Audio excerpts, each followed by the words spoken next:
नमस्कार, मैं प्रद्युमन जोशीला नलवा आज लोकसभा चुनाव के मद्देनजर बात करने जा रहे हैं हरियाणा प्रदेश की सबसे हॉट सीटों में शामिल और जिस पर ना केवल हरियाणा प्रदेश के भाजपाइयों की नजरें थी बल्कि हरियाणा प्रदेश की तमाम जनता की नजरें भी इस सीट पर थी।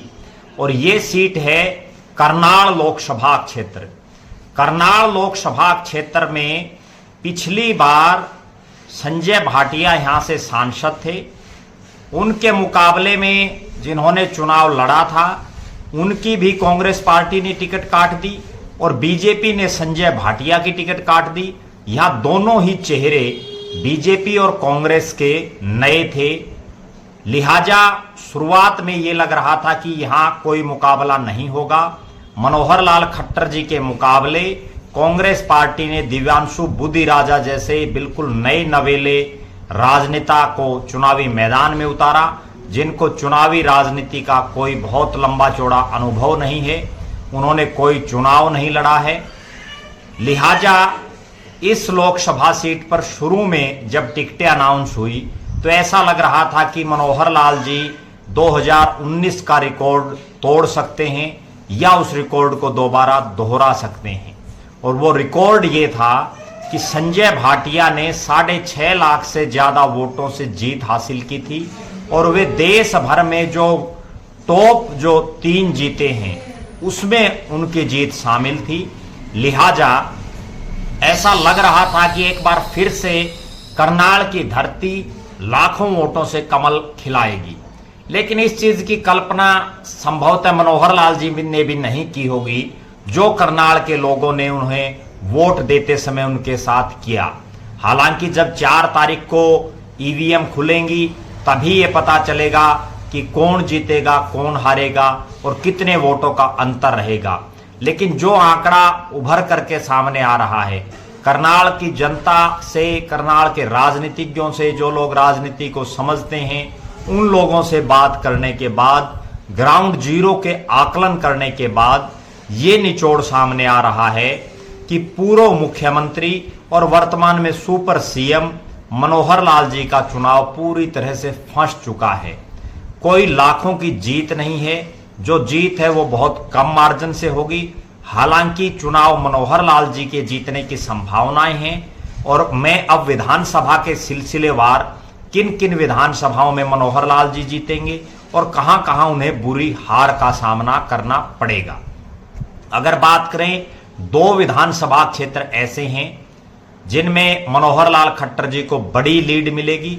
इस चुनाव में खट्टर साहब चुनाव अच्छे मार्जिन से जीत जाते, लेकिन उन्होंने दूसरे प्रत्याशियों का प्रचार करने के चक्कर में, अपने आप को हरियाणा प्रदेश में बीजेपी का सर्वे सर्वा दिखाने के चक्कर में अपना चुनाव जो है ढीला छोड़ दिया और उसका परिणाम ये रहा कि यहां कांग्रेस का चुनाव जो जनता लड़ रही थी वो जो आम जनता उन पर हावी होती गई।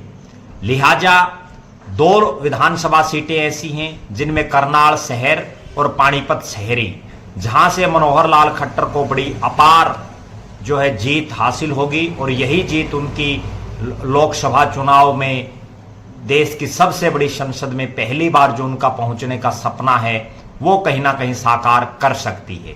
इसके अलावा जो तीसरा विधानसभा क्षेत्र है वो है घरौंडा। घरौंडा विधानसभा क्षेत्र में भी उनको अच्छी खासी बढ़त मिलेगी।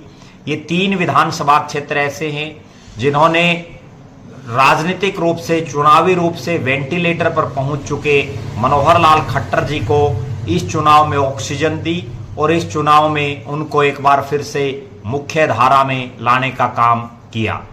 3 विधानसभा क्षेत्र ऐसे हैं जहां मनोहर लाल जी को बड़ी भयंकर हार का सामना करना पड़ सकता है जिसकी उन्होंने कल्पना भी नहीं की होगी।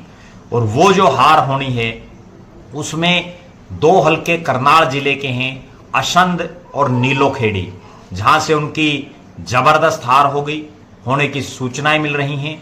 और तीसरा हलका है इसराना, जहां से बीजेपी ने कृष्ण लाल पंवार को राज्यसभा का सांसद भी बनाया, उनको पार्टी में भी बहुत बड़े पद पर जिम्मेदारी दी, पीछे उनका प्रदेश अध्यक्ष तक के लिए नाम चल रहा था। पिछली मनोहर लाल जी की सरकार में उनको मंत्री भी बनाया गया, उसके बावजूद वो चुनाव हार गए।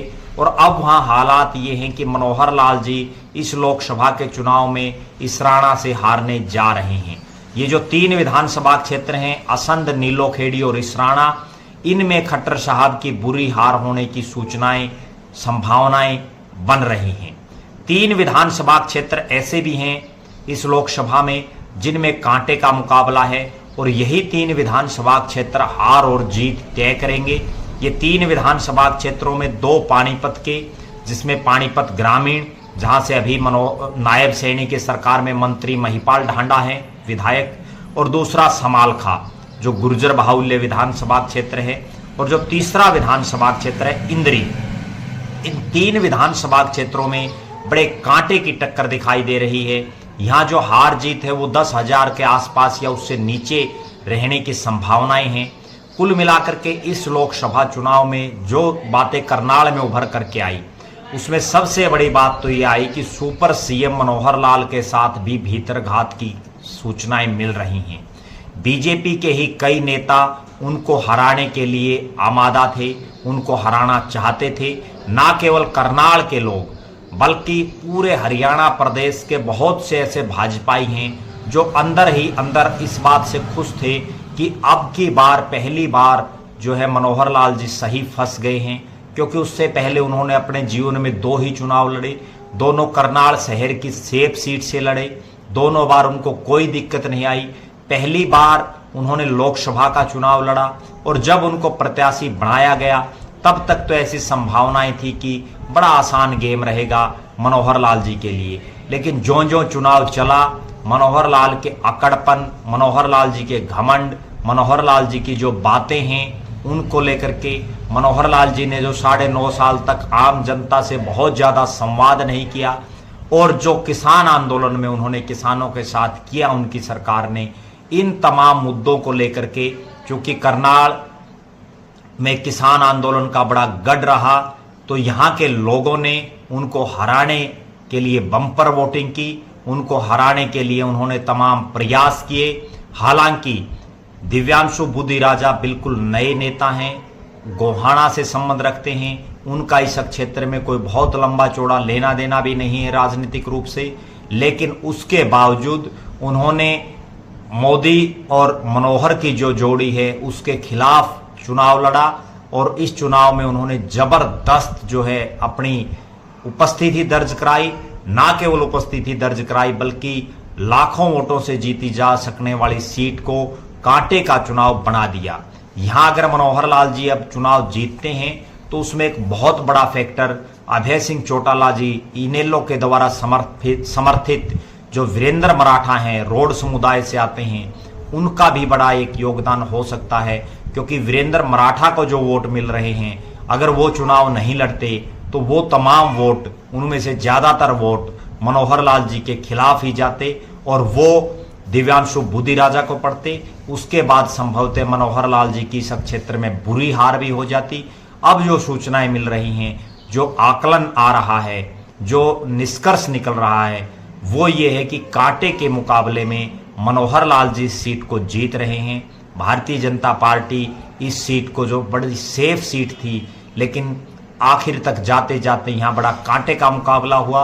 लाखों की सीटों में जो हार जीत है वो हजारों में आ गई, और जो पिछली बार 6.5 लाख से जीते थे उसकी 1-0 कम होने की संभावना यहाँ दिखाई दे रही है। हम लगातार पूरे हरियाणा प्रदेश की राजनीति पर निगाहें बनाए हुए हैं।